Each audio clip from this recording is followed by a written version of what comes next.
Hi students, welcome to new class. ഇന്നത്തെ ക്ലാസ്സിൽ നമ്മൾ ഡിസ്കസ് ചെയ്യാൻ പോകുന്ന ടോപ്പിക്ക് ചാപ്റ്റർ 3 ആണ്. ഡിപ്രീസിയേഷനും പ്രൊവിഷനും റിസർവ്സും. ഈ മൂന്ന് കാര്യങ്ങളെക്കുറിച്ചാണ് ഈ ഒരു ചാപ്റ്ററിൽ ഡീറ്റെയിൽ ആയി ഡിസ്കസ് ചെയ്യാൻ പോകുന്നത്.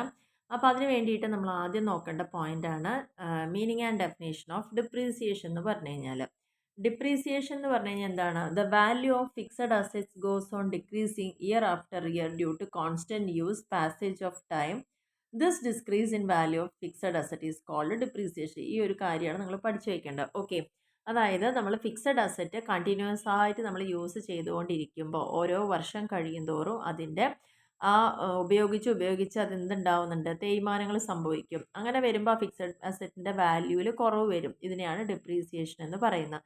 അപ്പോൾ ഇതെന്തായാലും ഇത് പഠിക്കുക. ഈ ഒരു പോയിന്റോ അല്ലെങ്കിൽ thus depreciation is the decrease in value of fixed assets.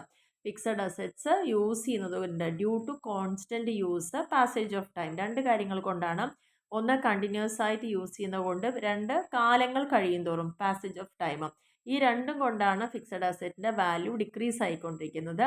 So depreciation എന്ന് പറയുന്നത് എന്താണ്? ഒരു permanent fall in the value of asset. അസറ്റിലെ വാല്യൂവിൽ പെർമനൻ്റ് ആയിട്ട് സ്ഥിരമായിട്ട് അതിൻ്റെ വാല്യൂ കുറയുന്നതിനാണ് ഡിപ്രീസിയേഷൻ എന്ന് പറയുന്നത്. ഇനി അതിൽ കോസസ്, എന്തുകൊണ്ടാണ് ഡിപ്രീസിയേഷൻ സംഭവിക്കാനുള്ള കാരണങ്ങൾ എന്നുള്ള കൃത്യമായിട്ട് പറയുന്നുണ്ട്. 6 പോയിന്റുകൾ പറയുന്നുണ്ട്. അപ്പോൾ ഇതെല്ലാം ഇമ്പോർട്ടൻ്റ് ആണ്. ഡിപ്രീസിയേഷൻ എന്താണെന്നുള്ളത് നോട്ട് ചെയ്യുക, അതിൻ്റെ കോസസ് എന്താണെന്നുള്ളത് നോക്കുക. അതിൽ ഫസ്റ്റ് പോയിന്റ് എന്ന് പറയുന്നത് വെയർ ആൻഡ് ടിയർ ആണ്. വെയർ ആൻഡ് ടിയർ എന്ന് പറഞ്ഞു കഴിഞ്ഞാൽ എന്താണ്? ഒരു അസറ്റ് കണ്ടിന്യൂസ് ആയിട്ട് യൂസ് ചെയ്യുന്നതിൻ്റെ ഭാഗമായിട്ട് അതിങ്ങനെ തേഞ്ഞു പോകുക എന്നുള്ളതാണ് പറയുന്നത്. അപ്പോൾ പ്ലാന്റ് ആൻഡ് മെഷീനറി ഒക്കെ അങ്ങനെയാണ് സംഭവിക്കുന്നത്. ആ അസറ്റിൻ്റെ വാല്യൂ അപ്പോൾ ഡിക്രീസ് ആവും. രണ്ടാമത് പാസേജ് ഓഫ് ടൈം ആണ്. അതായത് ഓരോ അസറ്റും നമ്മൾ യൂസ് ചെയ്ത് കാലപ്പഴക്കം വരുമ്പം തീർച്ചയായിട്ടും അത് ബിസിനസ്സിൽ യൂസ് ചെയ്തിട്ടില്ലെങ്കിൽ പോലും വർഷങ്ങൾ നമ്മൾ എടുത്ത് വെക്കുന്നതുകൊണ്ട് എന്തുണ്ടായി മാറും? അതിൻ്റെ വാല്യൂ അവിടെ കുറയും. And due to natural causes, ചിലപ്പോൾ കാലാവസ്ഥയുടെ പ്രശ്നം, കാറ്റ്, മഴ അതൊക്കെ വരുമ്പോഴും ഇതിനൊക്കെ അങ്ങനെയുള്ള മാറ്റങ്ങൾ സംഭവിക്കാം. പിന്നെ മൂന്നാമത്തെ point efflux or expiration of time. മൂന്നാമത്തെ പോയിന്റ് എന്ന് പറയുന്നത് ഇപ്പോൾ lease hold property. Lease hold property എന്ന് പറഞ്ഞാൽ നമ്മുടെ കയ്യിൽ സ്വന്തമായിട്ടില്ലാതെ നമ്മൾ ലീസിന് എടുക്കുക, അതാണ് അവിടെ പറയുന്നത്. പാട്ടത്തിന് എടുക്കുക എന്നൊക്കെ പറയും. ആരെങ്കിലും ഒരു അസറ്റോ ലാൻഡോ ബിൽഡിങ്ങോ ഒക്കെ നമ്മൾ കുറച്ച് കാലത്തേക്ക് പറഞ്ഞ് എഴുതി വാങ്ങി ഒരു എമൗണ്ട് കൊടുത്തുകൊണ്ടാണ് ലീസിന് എടുക്കുക. പേറ്റൻറ്റ് ഉണ്ടായിരിക്കും, ചില കാര്യങ്ങൾ നമുക്ക് യൂസ് ചെയ്യാനുള്ള അവകാശം അതിൻ്റെ ഓതേഴ്സ് തരിക, കോപ്പിറൈറ്റ് ഉണ്ടായിരിക്കും. Whose value diminish the lapse of time. അങ്ങനെ വരുന്ന സമയത്ത് അതിൻ്റെയൊക്കെ വാല്യൂ ഈ ഒരു സമയം കാലാവധി പൂർത്തിയാവുമ്പം അത് ഡിമിനിഷ് ചെയ്യും. Their value diminishes year by year. ഓരോ വർഷം കഴിയുന്തോറുമാണ് വാല്യൂ കുറഞ്ഞു വരിക. അതുകൊണ്ട് തന്നെ അതിനെന്ത് ചെയ്യും? നമ്മൾ ആ അസറ്റിൻ്റെ മുകളിൽ തന്നെ റൈറ്റ് ഓഫ് ഇത് കാണിക്കുകയാണ് ചെയ്യുക. നാലാമത്തെ പോയിന്റിലാണ് ഒബ്സോളസൻസ് എന്ന് പറയുന്നത്. Old assets will become out of date. ഇനി നമ്മളൊരു അസറ്റ് വാങ്ങി കുറച്ച് കാലമൊക്കെ യൂസ് ചെയ്ത് അത് പഴകിക്കഴിഞ്ഞാൽ അത് പിന്നെ നമുക്ക് ഇപ്പോഴത്തെ ഫാഷൻ അനുസരിച്ചോ ഇപ്പോഴത്തെ ഡേറ്റിലെ ആവശ്യത്തിനുള്ള ഗുണങ്ങളൊന്നും അതിലുണ്ടാവില്ല. കാരണം അതിനേക്കാൾ ഇമ്പ്രൂവ് ചെയ്തിരിക്കുന്ന ടെക്നോളജി വന്നിട്ടുണ്ടാവും, പുതിയ ഇൻവെൻഷൻ വന്നിട്ടുണ്ടാവും, ടെക്നോളജിക്കൽ അഡ്വാൻസ്മെൻറ്റ് വന്നിട്ടുണ്ടായിരിക്കും. ഇപ്പം നമുക്കറിയാം കളർ ടി വി എന്ന് ബ്ലാക്ക് ആൻഡ് വൈറ്റിൽ നിന്ന് കളർ ടി വി ആയി. അത് മാത്രമല്ല ഇപ്പോൾ LED LCD ആ ലെവലിലേക്കൊക്കെ മാറിയിട്ടുണ്ട്. അപ്പോൾ ആ പഴയ കാലത്തുള്ള ടി വികളൊക്കെ ഒബ്സലീറ്റ് ആയി എന്നുള്ളതാണ് പറയുന്നത്. ഇനി അഞ്ചാമത്തെ പോയിന്റിൽ പറയുന്ന എക്സോഷൻ ആണ്. എക്സോഷൻ എന്ന് പറഞ്ഞാൽ ഡിപ്ലീഷൻ. ഡിപ്ലീഷൻ പറഞ്ഞാൽ wasting of asset like mine, ക്വാറികൾ, ഓയിൽ, എണ്ണപ്പാടങ്ങൾ, ഫീൽഡുകൾ, അവിടെയൊക്കെ അത് നമ്മൾ എക്സ്ട്രാക്ട് ചെയ്യുന്ന സമയത്ത് അവിടെ നമുക്ക് ഒരുപാട് അസറ്റ് വേസ്റ്റ് ആയിട്ട് പോകുന്നുണ്ട്, അത് കുഴിച്ചെടുക്കുന്നതിൻ്റെ ഭാഗമായിട്ട്. ഇതിനാണ് എക്സോഷൻ എന്ന് പറയുന്നത്. പിന്നെ ആക്സിഡൻസ്, ചിലപ്പം നമ്മുടെ ചില അസറ്റുകൾ പെട്ടെന്നൊരു തീപിടുത്തം അല്ലെങ്കിൽ ഭൂമി കുലുക്കം, വെള്ളപ്പൊക്കം അങ്ങനെയൊക്കെ ഉണ്ടാകുന്നതിൻ്റെ ഭാഗമായിട്ട് അസറ്റിൻ്റെ വാല്യൂ അവിടെ ഡിക്രീസ് ചെയ്യാറുണ്ട് എന്നുള്ളതാണ് പറയുന്നത്.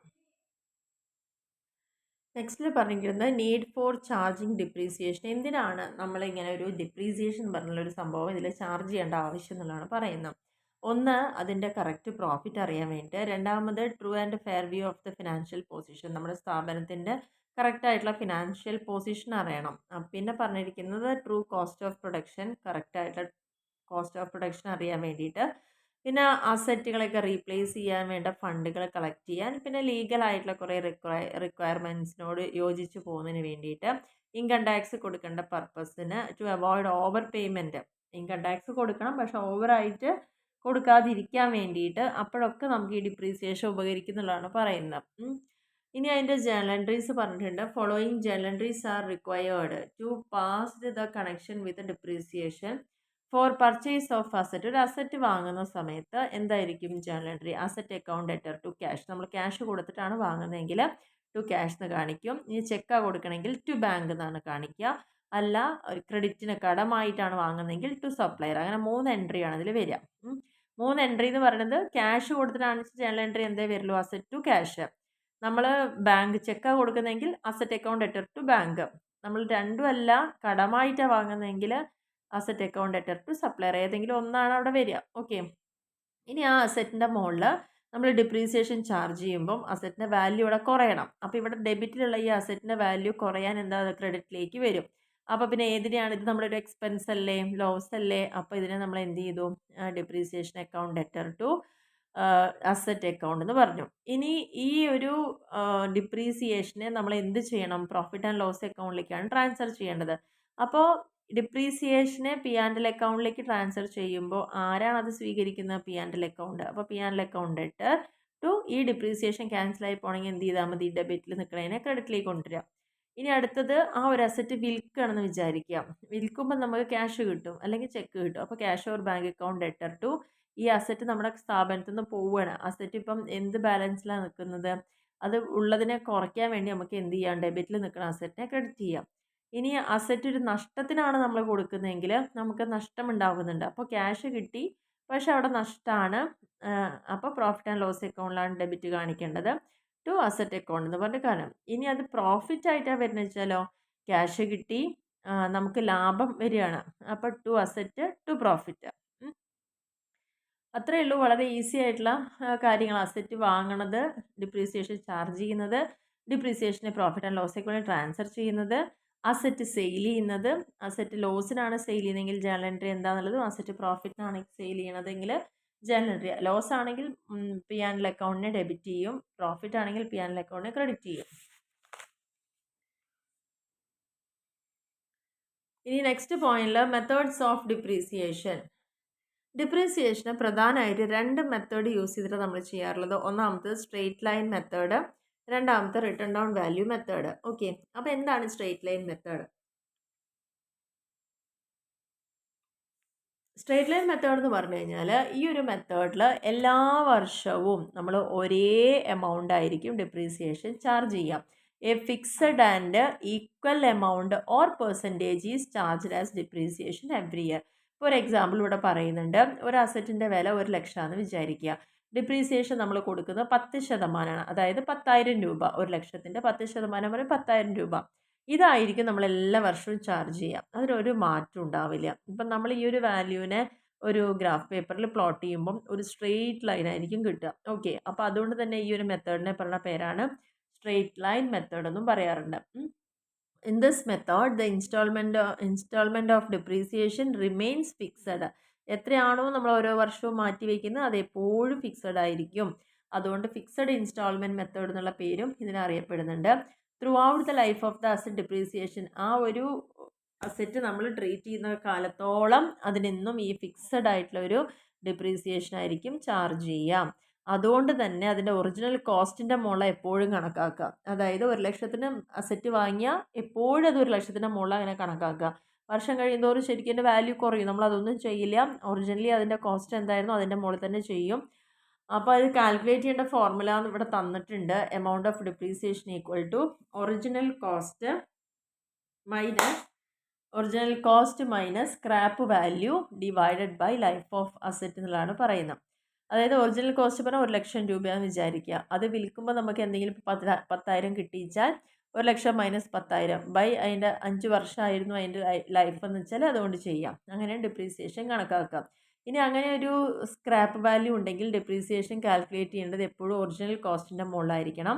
ഇനി മെത്തേഡ് ഓഫ് ഡിപ്രീസിയേഷൻ നിങ്ങളോട് ക്വസ്റ്റ്യനിൽ ഇങ്ങനെ ചെയ്യൂ എന്ന് സ്പെസിഫൈഡ് ആയിട്ട് പറഞ്ഞിട്ടില്ലെങ്കിൽ കുട്ടികൾ തീർച്ചയായിട്ടും സ്ട്രെയിറ്റ് ലൈൻ മെത്തേഡ് തന്നെയാണ് ചെയ്യേണ്ടത് കേട്ടോ. അതാണ് ഇവിടെ പ്രത്യേകിച്ച് ശ്രദ്ധിക്കേണ്ട കാര്യം. ഇനി ഈ ഒരു മെത്തേഡ് കൂടുതലായിട്ടും സ്യൂട്ടബിൾ ആവുന്നത് ചെറിയ വാല്യൂവിൽ വാങ്ങുന്ന അസറ്റുകൾക്കൊക്കെയാണ് കുറച്ചും കൂടിയിട്ട് അത് സ്യൂട്ടബിൾ ആണ് ഈ മെത്തേഡ്. അല്ലാണ്ട് ഇതിൽ കൂടുതൽ റിപ്പയർ, മെയിൻ്റനൻസ്, ഫർണിച്ചർ, പേറ്റൻറ്റ് അങ്ങനെയുള്ളതിനൊക്കെ ഈ ഒരു മെത്തേഡ് നല്ലതല്ല എന്നുള്ളതാണ് പറയുന്നത്. അപ്പോൾ ഇതിൽ ഇവിടെ എക്സാമ്പിൾ പറഞ്ഞിട്ടുണ്ട്. A company purchased A machinery worth ₹8,500 on 1st January 2022 and spend ₹1,000 on its erection. It was estimated that a machine will have a breakup value of ₹1,500 at the end of its useful life, which is 4 years. Prepare machinery account and depreciation. അപ്പോൾ question എല്ലാവർക്കും clear ആയെന്ന് വിചാരിക്കുന്നു. ഒരു company 8,500 രൂപ വില വരുന്ന ഒരു machinery വാങ്ങി 1st January 2022 വാങ്ങിയത് മാത്രമല്ല, അത് കൊണ്ടുവന്ന് അത് അവിടെ സ്ഥാപിക്കാൻ വേണ്ടിയിട്ട് നമുക്കൊരു 1000 രൂപയും കൂടി ചിലവായിട്ടുണ്ട്. അത് എസ്റ്റിമേറ്റ് ചെയ്തിരിക്കുന്നത് അതിൻ്റെ ബ്രേക്കപ്പ് വാല്യൂ 1,500 ആണ്.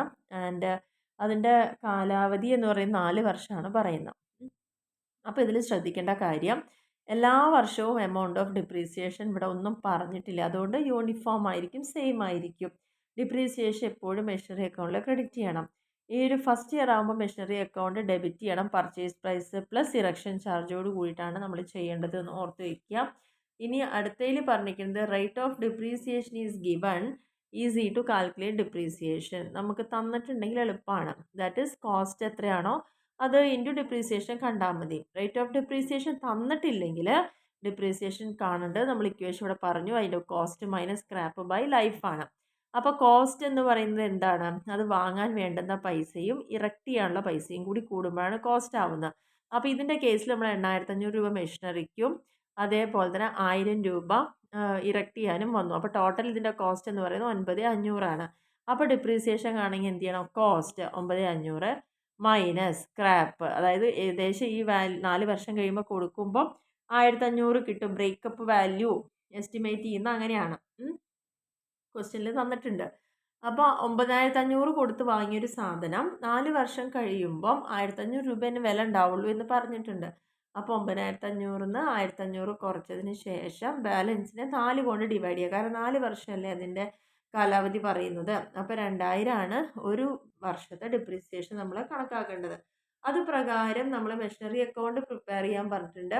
അപ്പോൾ മെഷീനറി അക്കൗണ്ട് ലെഡ്ജർ അക്കൗണ്ടാണ് നമ്മൾ കാണിക്കേണ്ടത്. ഫസ്റ്റ് ഇത്രയും നമുക്ക് ഇന്നലെ നമ്മൾ ഡിസ്കസ് ചെയ്തിട്ടുണ്ടായിരുന്നു. ഈ ഒരു ഭാഗം ഡെബിറ്റും ഈ ഒരു ഭാഗം ക്രെഡിറ്റും ആണ്. ഓക്കെ, അപ്പോൾ ഫസ്റ്റ് നമ്മൾ ഡേറ്റ് കൊടുത്തു. January 1 മെഷീനറി അക്കൗണ്ട് നമ്മൾ മെഷീനറി വാങ്ങണത്. അപ്പോൾ എന്താണ്? Machinery account debtor to cash, പൈസ കൊടുത്തല്ലേ വാങ്ങിയത്. അപ്പോൾ ടു ക്യാഷ് അക്കൗണ്ട് പറഞ്ഞിട്ട് ആ കോസ്റ്റ് എഴുതുക. പിന്നെ വീണ്ടും ടു ക്യാഷ് പറഞ്ഞിട്ട് 1000 രൂപ ഇറക്റ്റ് ചെയ്യാനും വന്നിട്ടുണ്ട്. അപ്പോൾ ടോട്ടൽ 9,500 വന്നു. ഇവിടെ നമ്മൾ ആ വർഷം അവസാനിക്കുമ്പോഴത്തെ ഡേറ്റ് ശ്രദ്ധിക്കണം.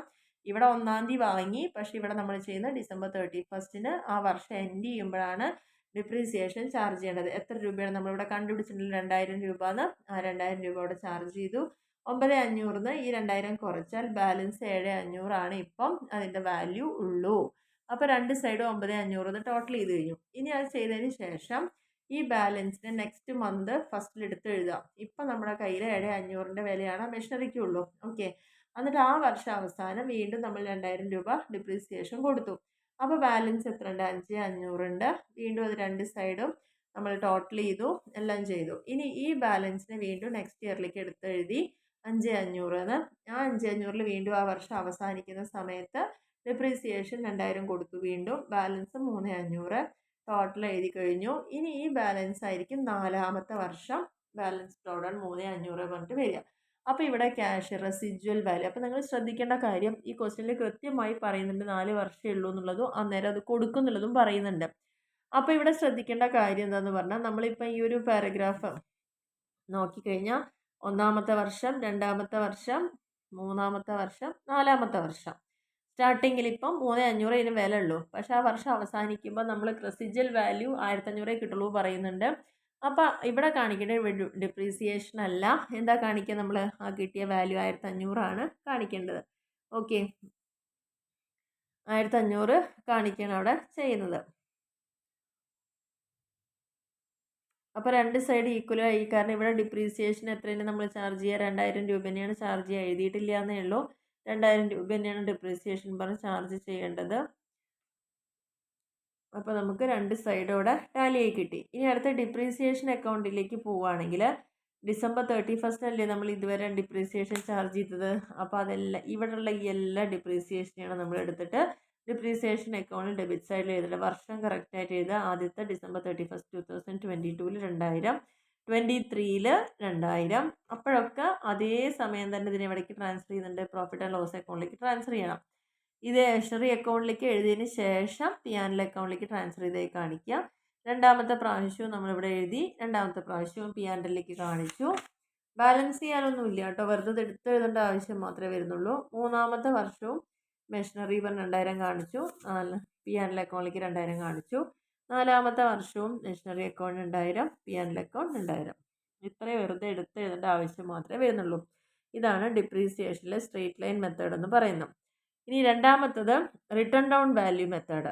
ആ പേര് തന്നെ അറിയാം, വാല്യൂ ഡൗൺ ആയിക്കൊണ്ടിരിക്കും. Under this method depreciation calculate ചെയ്യുന്നത് ഏതിൻ്റെ മുകളിലായിരിക്കും? ബുക്ക് വാല്യൂവിൻ്റെ മുകളിലായിരിക്കും. ബുക്ക് വാല്യൂ എന്ന് പറഞ്ഞാൽ ഓരോ വർഷവും ആസെറ്റിൻ്റെ അപ്പുള്ള വാല്യൂവിനാണ് ബുക്ക് വാല്യൂ എന്ന് പറയുന്നത്. ഇപ്പം നമ്മൾ നേരത്തെ ചെയ്ത ക്വസ്റ്റ്യൻ ആണെന്ന് വെച്ചാൽ 8,500 വാങ്ങിയ സാധനം എപ്പോഴും അതിൻ്റെ മുകളിലാണ് നമ്മൾ ഡിപ്രീസിയേഷൻ കണ്ടിട്ടുള്ളൂ അല്ലേ? സ്ട്രെയിറ്റ് ലൈൻ ആയതുകൊണ്ട് എല്ലാ വർഷവും സെയിം ആയിരിക്കും.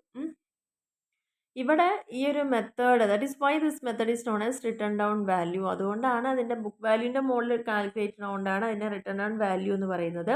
ഡിപ്രീസിയേഷൻ ഇവിടെ കാൽക്കുലേറ്റ് ചെയ്യുമ്പോഴും എത്രയാണോ നമ്മുടെ ബാലൻസ് കുറഞ്ഞു വരുന്നത് അതിൻ്റെ മുകളിലായിരിക്കും നമ്മൾ ഡിപ്രീസിയേഷൻ ചാർജ് ചെയ്യുക. അതുകൊണ്ടാണ് അതിൻ്റെ പറഞ്ഞ പേര് ഡിമിനിഷിങ് ബാലൻസ് മെത്തേഡ് എന്ന പേരിൽ അറിയപ്പെടുന്നത്. അപ്പോൾ book value of asset never become zero. ഒരിക്കലും ബുക്ക് വാല്യൂ എന്താ ആവരുത്? അസറ്റിൻ്റെ സീറോ ആവരുത്. അത് known as reducing instalment method. ഇതിനെയാണ് റെഡ്യൂസിങ് ഇൻസ്റ്റാൾമെൻറ്റ് മെത്തേഡ് എന്ന് പറയുന്നത്. ഇതും സിമ്പിളാണ്. ഈ ഒരു മെത്തേഡ് കുറച്ചും കൂടി സ്യൂട്ടബിൾ ആവുന്നത് കുറേ ലോങ് ലൈഫുള്ള അസറ്റിനൊക്കെയാണ് ഇത് കൂടുതൽ സ്യൂട്ടബിൾ ആവുന്നത് എന്നുള്ളതാണ് പറയുന്നത്. ഇവിടെ ഒരു എക്സാമ്പിൾ നോക്കാം.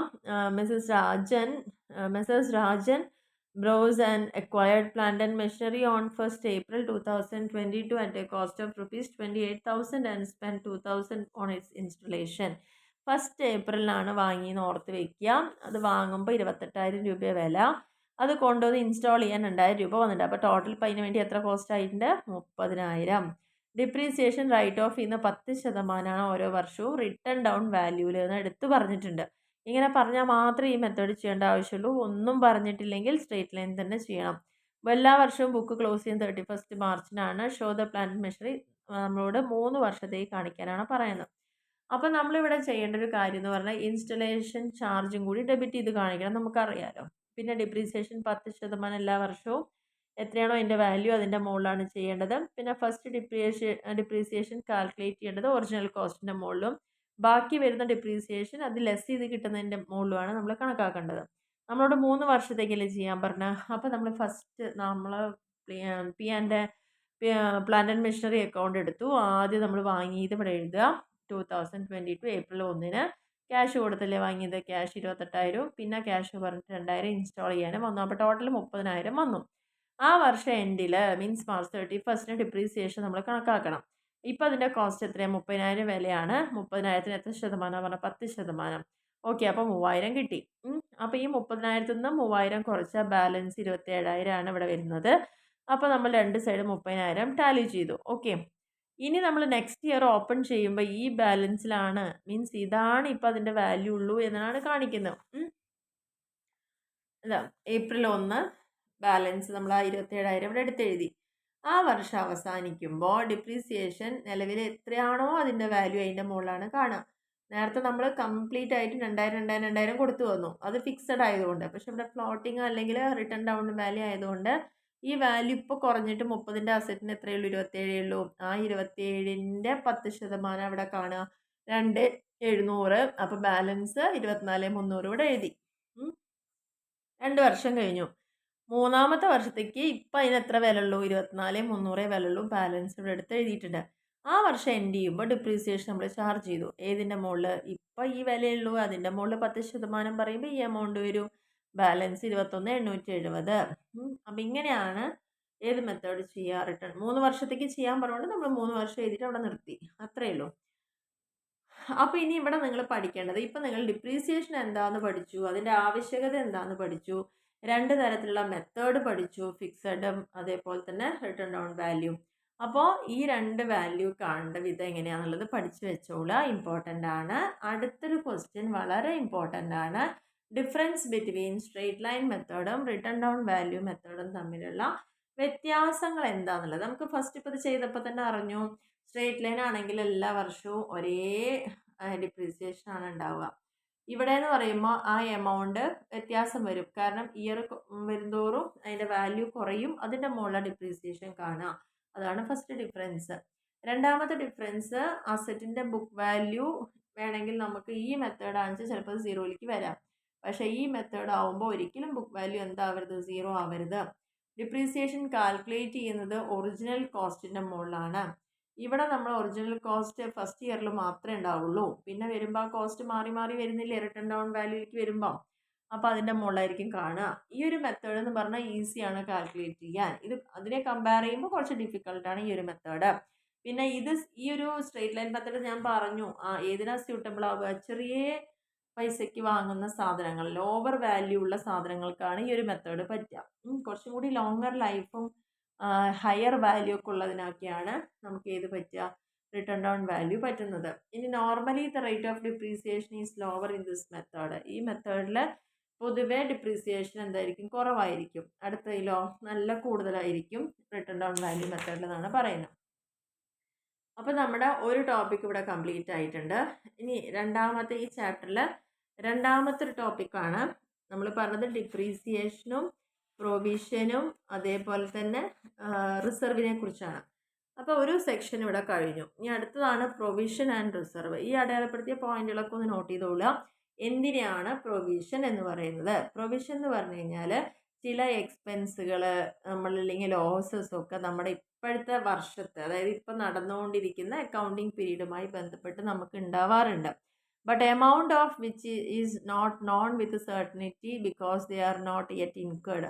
പക്ഷേ അതൊക്കെ ആ ചെലവുകൾ ഉണ്ടായിട്ടുണ്ടെങ്കിലും നഷ്ടം ഉണ്ടായിട്ടുണ്ടെങ്കിലും അത് എത്ര രൂപയാണ് അല്ലെങ്കിൽ എന്താണ് കറക്റ്റായിട്ട് വരിക നമുക്കിപ്പോൾ അറിയാൻ പറ്റില്ല. സോ അതെന്തെങ്കിലും സംഭവിച്ചാലോ എന്നുള്ളൊരു പേടിയിൽ നമ്മൾ കുറച്ച് എമൗണ്ട് അതിന് വേണ്ടിയിട്ട് നെറ്റ് പ്രോഫിറ്റിൽ നിന്ന് ആ ഒരു ഏകദേശം വാല്യൂ കണക്കാക്കി നമ്മൾ മാറ്റി വയ്ക്കും. അതിനെയാണ് പ്രൊവിഷൻ എന്ന് പറയുന്നത്. അപ്പോൾ ഇവിടെ ഇതിൻ്റെ മീനിങ് കറക്റ്റായിട്ട് പറഞ്ഞിട്ടുണ്ട്. Provision is created for non liability. Provision എന്തിനു വേണ്ടിയിട്ടാണ് എപ്പോഴും നമ്മൾ ക്രിയേറ്റ് ചെയ്ത് വെക്കുക? നമുക്ക് അറിയുന്ന ഒരു ബാധ്യത ഉണ്ട് എന്ന് വിചാരിക്കുക. The amount cannot be accurately determined. പക്ഷേ അറിയുന്ന ബാധ്യതയാണെങ്കിലും നമുക്ക് കൃത്യമായിട്ട്, ഇപ്പോൾ എക്സാമ്പിൾ പറയുകയാണെങ്കിൽ 27,000 രൂപ ഒരാൾ കടം തരാനുണ്ട്, ഇങ്ങോട്ടേക്ക് തരാനുണ്ട്, നമ്മുടെ കയ്യിൽ വാങ്ങിയത്. പക്ഷേ അയാൾ 27,000 തരുമെന്ന് നമുക്ക് അവിടെ ഉറപ്പില്ല അല്ലേ? അങ്ങനെ വരുമ്പോൾ ഏകദേശം അവിടെ ഒരു ബാധ്യത ഉണ്ട് നമുക്കറിയാം. അപ്പോൾ അറിയപ്പെടുന്ന ഒരു ലയബിലിറ്റിയുടെ മുകളിൽ നമുക്കതിന് എന്തെങ്കിലും ഭാവിയിൽ പ്രശ്നം വരികയാണെന്ന് വെച്ചാൽ മീറ്റ് ചെയ്യാൻ വേണ്ടിയിട്ടാണ് ഒരു എമൗണ്ട് നമ്മൾ മാറ്റി വയ്ക്കുന്നത്. അപ്പോൾ ഇവിടെ അറിയപ്പെടുന്ന ഒരു എമൗണ്ട് നമ്മൾ അസർട്ടൈൻ ചെയ്തിട്ട് അതിനെ ലയബിലിറ്റി ആയിട്ട്, നോട്ട് എ പ്രൊവിഷൻ, അങ്ങനെയാണ് കണക്കാക്കുന്നത്. അപ്പോൾ പ്രൊവിഷൻ എപ്പോഴും കുറയ്ക്കുന്നത് ഏതിൻ്റെ മുകളിലാണ്? നമുക്ക് നിലവിൽ എന്താണോ പ്രോഫിറ്റ് കിട്ടിയത് ആ പ്രോഫിറ്റിൽ നിന്ന് ഒരു ലേശമായിട്ട് അവിടെ നമ്മൾ എടുത്ത് മാറ്റി വെക്കുകയാണ് ചെയ്യുന്നത്. ഇതിനെയാണ് പ്രൊവിഷൻ എന്ന് പറയുന്നത്. ഓക്കെ, അപ്പോൾ പ്രൊവിഷൻ എന്ന് പറഞ്ഞാൽ ഒരു എമൗണ്ട് ബിസിനസ്സിൽ മാറ്റി വയ്ക്കുക. ഭാവിയിൽ നമുക്ക് എന്തെങ്കിലും എക്സ്പെൻസും ലോസും ഒക്കെ വരാൻ സാധ്യത ഉണ്ട് എന്ന് നമുക്ക് തോന്നുകയാണെങ്കിൽ അതിനെയൊക്കെ മീറ്റ് ചെയ്യാൻ വേണ്ടിയിട്ട്. ഓക്കെ, പൊതുവെ നമ്മൾ അക്കൗണ്ട്സിൽ പ്രൊവിഷൻ ക്രിയേറ്റ് ചെയ്യുന്നത് ഏതിനൊക്കെ വേണ്ടിയിട്ടാണ്? ഒന്ന്, ടാക്സ് കൊടുക്കേണ്ടി വരുമ്പോൾ അതൊരു ബാധ്യത ഉണ്ടാവുന്ന ഒരു ഷുവറാണ്.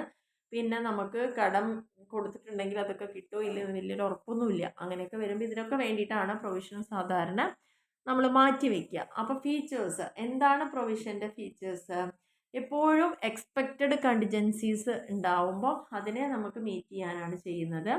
രണ്ടാമത്തേൽ പറയുന്നത് ഇത് നമ്മൾ മെയിനായിട്ട് ഈ ഒരു പ്രൊവിഷൻ എവിടെ ചാർജ് ചെയ്യുക? P&L അക്കൗണ്ടിൽ. കാരണം അവിടെയാണല്ലോ പ്രോഫിറ്റ് ഉള്ളത്. അതൊന്നല്ലേ ഇതെടുത്ത് മാറ്റി വയ്ക്കാൻ പറ്റുള്ളൂ. ആൻഡ് മെയ്ഡ് നോൺ ലയബിലിറ്റിക്ക്. ഇനി നമുക്ക് അറിയുന്ന ഒരു ബാധ്യത, നമുക്കിങ്ങനെ എത്ര പേര് തരാനുണ്ട് എന്ന് പറയുമ്പോൾ അത് അറിയാമല്ലോ. അപ്പോൾ അറിയുന്ന ഒരു ലയബിലിറ്റിക്ക് വേണ്ടിയിട്ടേ നമുക്ക് മാറ്റി വയ്ക്കാൻ പറ്റൂ. പക്ഷേ എത്ര വരുമെന്ന് നമുക്ക് എമൗണ്ട് കൃത്യമായിട്ട് പറയാൻ പറ്റില്ല. ബാധ്യത അറിയാം, പക്ഷെ എത്ര വരുന്നുള്ള ലയബിലിറ്റി എത്ര വരുന്ന അറിയാൻ പറ്റില്ല. പിന്നെ സ്പെസിഫിക് ആയിട്ടൊരു പർപ്പസിന് വേണ്ടിയിട്ടായിരിക്കും ഇത് എപ്പോഴും ക്രിയേറ്റ് ചെയ്യുക. ആൻഡ് നമ്മൾ ചെയ്യുന്നത് അസറ്റ് ആൻഡ് ലയബിലിറ്റീൻ്റെ മുകളിലായിരിക്കും. ആൻഡ് ഇതിൻ്റെ പ്രിൻസിപ്പിൾ നമ്മൾ പഠിച്ചിട്ടുണ്ട് കുറേ അക്കൗണ്ടിങ്, അതായത് പ്രിൻസിപ്പിൾ ഓഫ് കൺസർവേറ്റിസം. എന്താണ് പ്രിൻസിപ്പിൾ ഓഫ് കൺസർവേറ്റിസം എന്ന് പറഞ്ഞാൽ? ഒരു നല്ല അക്കൗണ്ടൻറ്റ് എപ്പോഴും ലാഭം എന്ത് കിട്ടുന്നതിനെ കുറിച്ച് ആവേണ്ട ആവശ്യമേ ഇല്ല. കാരണം അത് കിട്ടിക്കഴിഞ്ഞാൽ എത്ര കിട്ടിയാലും നമുക്ക് പാകാം. പക്ഷേ നഷ്ടം എന്തൊക്കെ വരാൻ സാധ്യത ഉണ്ട് എന്ന് നമുക്ക് മുൻകൂട്ടി കാണാൻ സാധിക്കണം. അതിനെയാണ് പ്രിൻസിപ്പിൾ ഓഫ് കൺസർവേറ്റിസം എന്ന് പറയുന്നത്.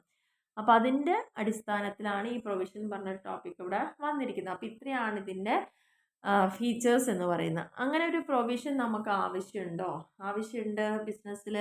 കാരണം നമുക്കറിയപ്പെടുന്ന നഷ്ടങ്ങളും ബാധ്യതകളും ഒക്കെ മീറ്റ് ചെയ്യാൻ നമുക്ക് വേണം.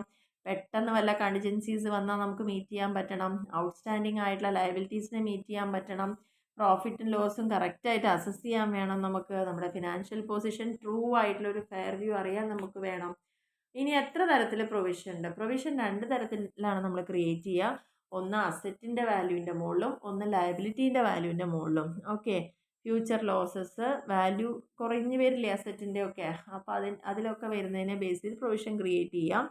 പിന്നെ ലയബിലിറ്റിയുടെ മുകളിൽ നമുക്ക് പ്രൊവിഷൻ ക്രിയേറ്റ് ചെയ്യാം. ലയബിലിറ്റി പറഞ്ഞാൽ ടാക്സ് അടയ്ക്കാൻ ഒരു ബാധ്യത ഉണ്ട്. അതുപോലെ സിങ്കിങ് ഫണ്ട്, നമ്മളെ ബാധ്യത നീക്കാൻ വേണ്ടി അങ്ങനെയൊക്കെ നമ്മൾ പ്രൊവിഷൻ ക്രിയേറ്റ് ചെയ്യും. അസറ്റിൻ്റെ മുകളിലും ലയബിലിറ്റിയുടെ മുകളിലും പ്രൊവിഷൻ ക്രിയേറ്റ് ചെയ്യാം. ഇനി ഇതിൻ്റെ അക്കൗണ്ടിങ് ട്രീറ്റ്മെൻറ്റ് എന്താണെന്നുള്ളത് പറയുന്നുണ്ട്. സാധാരണ നമ്മൾ ചെയ്യണ പോലെ തന്നെ എല്ലാ പ്രൊവിഷൻസും കറണ്ട് ഇയറിൽ P&L അക്കൗണ്ടിലേക്ക് ഡെബിറ്റ് ചെയ്യും. അസറ്റിൻ്റെ മുകളിലാണെങ്കിൽ അസറ്റ് സൈഡിലും കൂടി അത് കാണിക്കും. ബാലൻസ് ഷീറ്റിൽ അത് അസറ്റിൽ നിന്ന് ഡിഡക്റ്റ് ചെയ്തിട്ടാണ് കാണിക്കുക. ലയബിലിറ്റിയിലാണ് കാണിക്കണമെങ്കിൽ അതും സാധാരണ ബാലൻസ് ഷീറ്റിൽ ലയബിലിറ്റിയുടെ സൈഡിലാണ് കാണിക്കുക. ഇനി അടുത്തൊരു ടോപ്പിക്കാണ് റിസർവ്. അപ്പോൾ പ്രൊവിഷനെ കുറിച്ച് ഇത്രയേ പഠിക്കാനുള്ളൂ, പക്ഷേ ഇതെല്ലാം പഠിക്കേണ്ടതാണ്.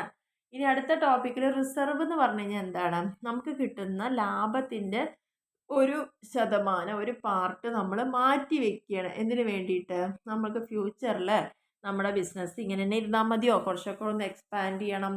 ഗ്രോത്ത് ഉണ്ടെങ്കിൽ നമുക്ക് പുതിയ പുതിയ കണ്ടിജൻസീസ് മീറ്റ് ചെയ്യേണ്ടി വരും. വർക്ക്മെൻ കോമ്പൻസേഷൻ കൊടുക്കേണ്ടി വരും. അങ്ങനെ നമ്മുടെ ബിസിനസ്സിൽ കിട്ടുന്ന ലാഭത്തിൽ നിന്ന് തന്നെ ഒരു പോർഷൻ മാറ്റി വെക്കുകയാണ് ഭാവിയിൽ എന്തെങ്കിലും ആവശ്യങ്ങൾക്ക് വേണ്ടിയിട്ട്. ആ ഒരു എമൗണ്ട് സെറ്റ് അസൈഡ് ചെയ്യുന്ന എമൗണ്ട് എന്താ പേരിൽ അറിയപ്പെടുക? അതിനെ അവിടെ റീറ്റെയിൻ ചെയ്യും. ബിസിനസ്സിൽ എപ്പോഴും അതിങ്ങനെ അങ്ങനെ മാറ്റി മാറ്റി മാറ്റിയിരിക്കും.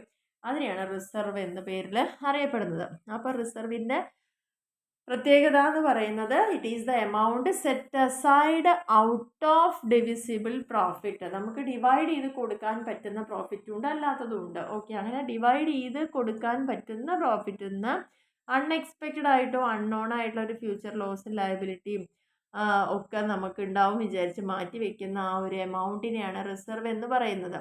ഓക്കെ, അപ്പോൾ ഇത് അപ്രോപ്രിയേഷൻ ഓഫ് പ്രോഫിറ്റ് എന്ന് പറയാം. കാരണം പ്രോഫിറ്റിൽ നിന്നാണ് നമ്മൾ എടുക്കുന്നത്.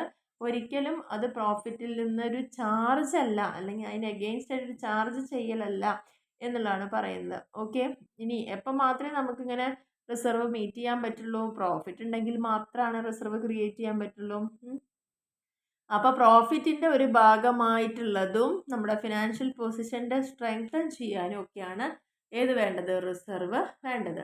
ഇനി റിസർവിൻ്റെ ഫീച്ചേഴ്സ് എന്തൊക്കെയാണ്? അപ്പം നെറ്റ് പ്രോഫിറ്റ് എന്നാണ് ക്രിയേറ്റ് ചെയ്യുക എന്ന് പറഞ്ഞു. ഫിനാൻഷ്യൽ പൊസിഷൻ സ്ട്രെങ്തൻ ചെയ്യാനാന്ന് പറഞ്ഞു. നമുക്ക് അറിയുന്ന ഒരു ലയബിലിറ്റീനെ മീറ്റ് ചെയ്യാൻ, നോട്ട് ക്രിയേറ്റഡ് ഫോർ, അറിയുന്ന ഒരു ലയബിലിറ്റീനെ മീറ്റ് ചെയ്യാൻ വേണ്ടിയിട്ടല്ല, അറിയുന്ന ലയബിലിറ്റി മീറ്റ് ചെയ്യാനാണ് പ്രൊവിഷൻ വയ്ക്കുന്നത്. പക്ഷേ ഇത് എന്തെങ്കിലുമൊക്കെ ഉണ്ടായാലോ എന്ന് വിചാരിച്ചിട്ട് നമ്മൾ മാറ്റി വയ്ക്കുന്നതാണ്. ഇത് എപ്പോഴും പ്രൊപ്രൈറ്ററുടെ അണ്ടറിലായിരിക്കും റിസർവ് ഉണ്ടായിരിക്കുക. എപ്പോഴും ബാലൻസ് ഷീറ്റിൻ്റെ ലയബിലിറ്റി സൈഡിൽ കാണിക്കുന്ന ഒരു ഐറ്റമാണ്. And either retained in the business or invested outside. ലാഭം കിട്ടുമ്പോൾ നമ്മളിങ്ങനെ മാറ്റി വയ്ക്കുന്നത് ഒന്നില്ലെങ്കിൽ ബിസിനസ്സിൽ തന്നെ സൂക്ഷിച്ചെടുത്ത് വയ്ക്കും, അല്ലെങ്കിൽ ഇങ്ങനെ ഇപ്പോൾ എക്സ്ട്രാ പൈസയൊക്കെ നമ്മുടെ കയ്യിൽ കിട്ടുമ്പോൾ നമ്മൾ എവിടെയെങ്കിലും കൊണ്ട് ഇൻവെസ്റ്റ് ചെയ്തിടും. അങ്ങനെ 2 തരത്തിൽ ഇത് ചെയ്യാം. ഇനി ക്രിയേറ്റിംഗ് റിസർവ് ക്രിയേറ്റ് ചെയ്യുന്നതിൻ്റെ പ്രാധാന്യം എന്താണെന്ന് പറയുന്നുണ്ട്. ഒന്നാമത്തെ പോയിന്റിൽ പറഞ്ഞിരിക്കുന്നത് to help in meeting unknown cost or losses. ഇനി ഇതിൻ്റെ പ്രാധാന്യം, ഇമ്പോർട്ടൻസ് എന്താണ് റിസർവ് ക്രിയേറ്റ് ചെയ്യുന്നതിൻ്റെ എന്നുള്ളതാണ്. നമുക്ക് അൺനോൺ ആയിട്ടുള്ള അറിയപ്പെടാത്ത ലോസസ് വന്നാലോ എന്ന് പേടിച്ച് മാറ്റി വയ്ക്കുന്നതാണിത്. ഫിനാൻഷ്യൽ പൊസിഷൻ ഇങ്ങനെ മാറ്റി വയ്ക്കുമ്പോൾ നല്ല ഇമ്പ്രൂവ് ആയി വരും.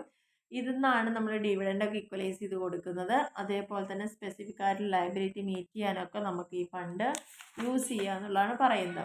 ഇനി ടൈപ്സ് ഓഫ് റിസർവ്സ്. ഇനി എത്ര തരത്തിലുള്ള റിസർവ്സ് ഉണ്ട് എന്ന് പറയുന്നുണ്ട്. ഇതിൽ ഒന്നാമത്തേൽ on the basis of the purpose. നമുക്ക് എന്തെങ്കിലും പ്രത്യേക ഉദ്ദേശം ഉണ്ടെങ്കിൽ അതിൻ്റെ ബേസിൽ നമുക്ക് ക്രിയേറ്റ് ചെയ്യാൻ വേണ്ടിയുള്ളതാണ്. ജനറൽ റിസർവും സ്പെസിഫിക് റിസർവും. ജനറൽ റിസർവ് എന്ന് പറഞ്ഞു കഴിഞ്ഞാൽ നമുക്ക് അങ്ങനെ പ്രത്യേകിച്ച് ഒരു ഉദ്ദേശത്തിന് വേണ്ടി മാറ്റി വയ്ക്കുന്നതല്ല. കുറച്ച് എന്താണ് പ്രോഫിറ്റ് ഉണ്ടായപ്പോൾ അതൊന്ന് നമ്മൾ കുറച്ച് മാറ്റി വയ്ക്കണോ, നമുക്ക് ബാക്കി ഭാവിയിലേക്ക് വർക്കിംഗ് ക്യാപിറ്റലൊക്കെ ആവശ്യമായി വരുന്ന സമയത്തൊക്കെ ഉപയോഗിക്കാമല്ലോ എന്ന് വിചാരിച്ച്, പ്രത്യേകിച്ച് ഒരു ഉദ്ദേശത്തിന് വേണ്ടി മാറ്റി വയ്ക്കുന്നതല്ല, എക്സ്ട്രാ വരുമ്പോൾ നമ്മൾ എടുത്ത് മാറ്റി വയ്ക്കുന്നത്, ഇതിനെയാണ് പറയുന്നത്. ഇനി നെക്സ്റ്റ് പറഞ്ഞിരിക്കുന്നത് അപ്പോൾ അതുകൊണ്ട് തന്നെ ഇതിനെ പറഞ്ഞ പേരാണ് ഫ്രീ റിസർവ് എന്ന പേരിലാണ് അറിയപ്പെടുന്നത്. ഇനി നെക്സ്റ്റ് പോയിന്റിൽ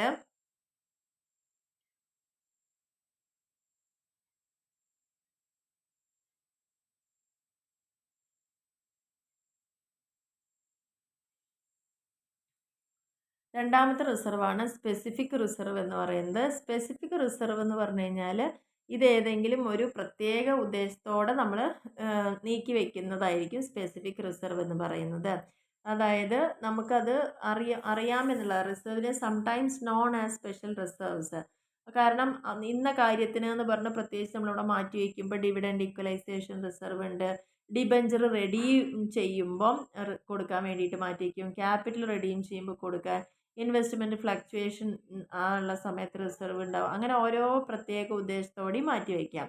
അപ്പോൾ പർപ്പസിൻ്റെ ബേസിൽ രണ്ടായിട്ട് ഡിവൈഡ് ചെയ്യണതാണ് ജനറൽ റിസർവും സ്പെസിഫിക് റിസർവും. ഇനി രണ്ടാമത്തെ ക്ലാസിഫിക്കേഷനാണ് അതിൻ്റെ സോഴ്സ്, എവിടെ നിന്നാണ് ഈ ഫണ്ട് കിട്ടിയിരിക്കുന്നത് എന്നതിൻ്റെ അടിസ്ഥാനത്തിൽ നമുക്ക് തരംതിരിക്കാം. ഒന്ന് ക്യാപിറ്റൽ റിസർവ്, രണ്ട് റവന്യൂ റിസർവ്. എന്താണ് ക്യാപിറ്റൽ റിസർവ് എന്ന് പറഞ്ഞു കഴിഞ്ഞാൽ ഇത് ക്യാപിറ്റൽ പ്രോഫിറ്റ് എന്നായിരിക്കും ഈ റിസർവ് മാറ്റി വയ്ക്കുക. ക്യാപിറ്റൽ പ്രോഫിറ്റ് ഒരിക്കലും ഒരു നോർമൽ ഓപ്പറേറ്റിംഗ് ആക്ടിവിറ്റിയിലൂടെ ഉണ്ടാവുന്ന പ്രോഫിറ്റ് അല്ല.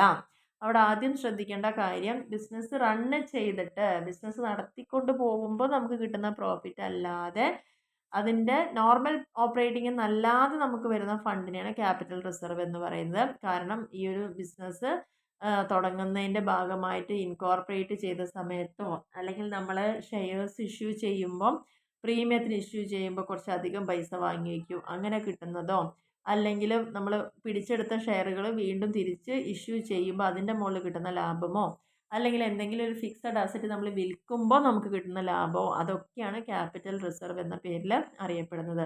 ഇങ്ങനെ വരുന്ന ക്യാപിറ്റൽ റിസർവ് ഒരിക്കലും അവിടുത്തെ ഷെയർ ഹോൾഡേഴ്സിന് ഡിവിഡൻഡ് കൊടുക്കാൻ വേണ്ടിയിട്ട് നമ്മൾ ഡിസ്ട്രിബ്യൂട്ട് ചെയ്യാൻ എടുക്കില്ല എന്നുള്ളതാണ് ഇതിൻ്റെ പ്രത്യേകത.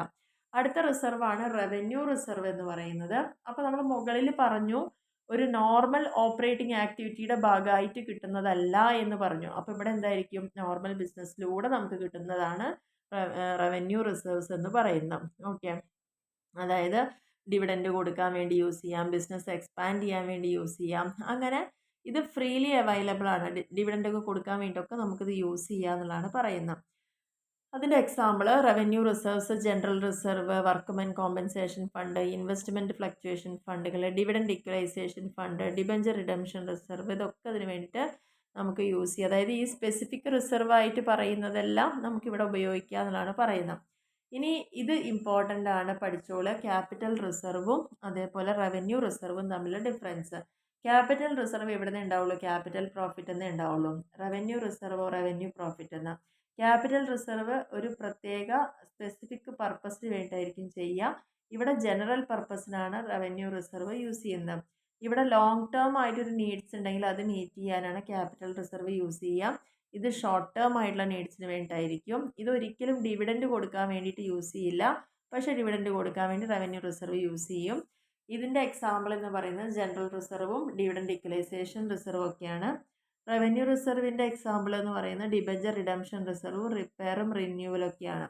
ഇനി അടുത്ത ഒരു പോയിൻ്റാണ്, എന്താണ് ഇതിൻ്റെ ആവശ്യം ബിസിനസ്സിൽ, അല്ലെങ്കിൽ പ്രാധാന്യം എന്തൊക്കെയാണെന്നുള്ളതാണ് പറഞ്ഞിരിക്കുന്നത്. അതിൽ പ്രധാനമായിട്ടും പറയുന്നത്, ഒന്ന് ഫിനാൻഷ്യൽ പൊസിഷൻ സ്ട്രെങ്തൻ ചെയ്യാൻ, ഡിവിഡൻഡ് റേറ്റ് സ്റ്റേബിളായിട്ട് മുന്നോട്ട് കൊണ്ടുപോകാൻ വേണ്ടിയിട്ട്, ബിസിനസ്സിൽ ഉണ്ടാവണ നമുക്ക് ഒരിക്കലും പ്രതീക്ഷിക്കാത്ത അപ്രതീക്ഷിതമായി ഉണ്ടാവുന്ന ലോസും ലയബിലിറ്റിയും ഒക്കെ മീറ്റ് ചെയ്യാൻ ഇത് ഉപകാരപ്പെടും. ആൻഡ് ഭാവിയിൽ നമുക്ക് നമ്മുടെ ബിസിനസ് എക്സ്പാൻഡ് ചെയ്യാനോ ഗ്രോത്ത് അനുസരിച്ച് അത് സപ്പോർട്ട് ചെയ്യാനൊക്കെ വേണ്ടി ഹെൽപ്ഫുള്ളാണ്. ഇൻവെസ്റ്റ്മെൻറ്റ് ഓപ്പർച്യൂണിറ്റീസിനെ നമുക്ക് നല്ല രീതിയിൽ ഉപയോഗിക്കാൻ പറ്റും. ആൻഡ് ഇൻവെസ്റ്ററുടെ ഒരു കോൺഫിഡൻസ് ഇവിടെ കൂട്ടാൻ വേണ്ടിയിട്ട് സഹായിക്കും. ഇത്രയാണ് ഈ ഒരു റിസർവിൻ്റെ ഇമ്പോർട്ടൻസ് എന്ന് പറയുന്നത്. ഈ റിസർവിൻ്റെ അക്കൗണ്ടിങ് ട്രീറ്റ്മെൻറ്റ് ഇവിടെ പറഞ്ഞിട്ടുണ്ട്. P&L അപ്രോപ്രിയേഷൻ അക്കൗണ്ടിലൂടെയാണ് ചെയ്യുക. ഇങ്ങനെ നമ്മൾ മാറ്റി വയ്ക്കുന്ന റിസർവിനെയൊക്കെ പി ആൻഡ് എൽ അപ്രോപ്രിയേഷൻ പറഞ്ഞ അക്കൗണ്ടിൽ ഡെബിറ്റ് ചെയ്യും. അത് നമ്മൾ ബാലൻസ് ഷീറ്റിൻ്റെ ലയബിലിറ്റി സൈഡിൽ കാണിക്കും വേണം. ഇനി റിസർവും പ്രൊവിഷനും തമ്മിൽ ഉള്ള വളരെ ഇമ്പോർട്ടൻ്റ് ആയിട്ടൊരു കാര്യമാണ് അവ തമ്മിലുള്ള സാമ്യതകൾ. ഒരേപോലത്തെ കുറച്ച് കാര്യം രണ്ടു പേർക്കും ഉണ്ട് അല്ലേ. അതായത് ഫ്യൂച്ചർ കണ്ടിജൻസീസ് മീറ്റ് ചെയ്യാനാണല്ലോ രണ്ടും യൂസ് ചെയ്യുക. അതേപോലെ അതിൻ്റെ നെയിമിലി പ്രോഫിറ്റ് സെയിം സോഴ്സിൽ നിന്നാണ് ഒറിജിനേറ്റ് ചെയ്യുന്നത്. പ്രൊവിഷൻസ് എന്ന് പറയുന്നത് അത് requirements treated as reserves ultimately prove to be in excess of requirement are treated as. അതായത് നമുക്ക് എന്താണോ ഈ ബിസിനസ് ചെയ്ത് അധികമായിട്ട് നമുക്ക് കിട്ടുന്നത് അതിനെയാണ് നമ്മൾ പ്രൊവിഷനൊക്കെ ആക്കിയിട്ട് നമുക്ക് മാറ്റി വയ്ക്കാം. ഇനി ഇവ തമ്മിലുള്ള ഡിഫറൻസുകളാണ് പറയുന്നത്. റിസർവ് എന്താണ്, പ്രോഫിറ്റിൻ്റെ ഒരു ഭാഗമാണ്. അതുകൊണ്ട് പി ആൻഡ് എൽ അപ്രോപ്രിയേഷനിൽ ഡെബിറ്റ് ചെയ്യും. പക്ഷെ പ്രൊവിഷൻ എന്താണ്, എഗെയിൻസ്റ്റ് ചാർജ് എഗെയിൻസ്റ്റ് പ്രോഫിറ്റ് ആണ്. അതുകൊണ്ട് പി ആൻഡ് എൽ അക്കൗണ്ടിൽ ഡെബിറ്റ് ചെയ്യും. പ്രോഫിറ്റ് നമുക്ക് തികയില്ലെങ്കിൽ റിസർവ് നമുക്ക് ഒരിക്കലും ഉണ്ടാക്കാൻ പറ്റില്ല. പ്രോഫിറ്റ് ഉണ്ടെങ്കിൽ അതൊന്നും റിസർവ് മാറ്റി വയ്ക്കാൻ പറ്റുള്ളൂ. പക്ഷെ പ്രൊവിഷൻ എന്ന് പറഞ്ഞാൽ എന്താണ്, നമുക്ക് പ്രോഫിറ്റ് ആണെങ്കിലും ലോസ് ആണെങ്കിലും നിർബന്ധമായി നമ്മൾ മാറ്റി വെക്കേണ്ട ഒന്നാണ്. റിസർവ് നമുക്ക് ഒരിക്കലും പർട്ടിക്കുലർ പർപ്പസിന് വേണ്ടിയിട്ട് ക്രിയേറ്റ് ചെയ്യണമെന്നില്ല. പക്ഷെ പ്രൊവിഷൻ എപ്പോഴും ഒരു പർപ്പസ് ഉണ്ടായിരിക്കും. റിസർവ് എപ്പോഴും ലയബിലിറ്റി സൈഡിലാണ് ബാലൻസ് ഷീറ്റിൻ്റെ കാണിക്കുക. റിസർവ് ആൻഡ് സർപ്ലസ് പറഞ്ഞ ഹെഡിങ്ങിൻ്റെ താഴെയാണ് കാണിക്കുക. പ്രൊവിഷൻ എപ്പോഴും നമ്മൾ കാണിക്കുന്നത് ഏതിൻ്റെ മുകളിലാണോ നമ്മൾ ക്രിയേറ്റ് ചെയ്തത് അതിൽ നിന്ന് ആ എമൗണ്ട് കുറച്ചിട്ടാണ് കാണിക്കുക. എമൗണ്ട് ഓഫ് റിസർവ് നമുക്ക് ഔട്ട്സൈഡ് ദ ബിസിനസ്സിൽ ഇൻവെസ്റ്റ് ചെയ്യാം അധികമുണ്ടെങ്കിൽ. പക്ഷേ അങ്ങനൊരു സംഭവമേ നമുക്ക് ഏതിൻ്റെ കേസിൽ ചെയ്യാൻ പറ്റില്ല. പ്രൊവിഷൻ അധികം ഉണ്ട് പറഞ്ഞിട്ട് എവിടെയും കൊണ്ടുപോയി ഇൻവെസ്റ്റ് ചെയ്യാനൊന്നും പറ്റില്ല.